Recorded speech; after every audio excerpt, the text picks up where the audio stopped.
नुआ मुख्यमंत्री शपथ समारोह रे सामिल हेबाकू नवीन पट्टनायक को निमंत्रण पत्र देबाकू नवीन निवास रे पहुंचिले बीजेपी 5 वरिष्ठ नेता। बीजेपी राज्य सभापति मनमोहन सामल, सुरेश पुजारी, नित्यानंद गंड और बसंत पंडा नवीन निवास रे पहुंचि। आसंता काली बीजेपी शपथ समारोह हेबो। भुवनेश्वर जनता मैदान रे शपथ नेबे राज्यर नुआ मुख्यमंत्री।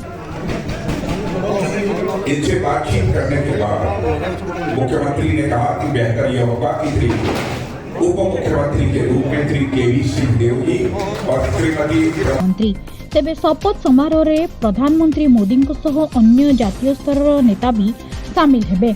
निमंत्रण रक्षा करी शपथ ग्रहण समारोह रे नवीन सामिल हेबे बोली कहिछन्ती मनमोहन। Bureau report LNTV। नुआ नुआ खबर जानिबा पई आमो LNTV को लाइक, शेयर और सब्सक्राइब करंतु। LNTV स्वर आपणंकर।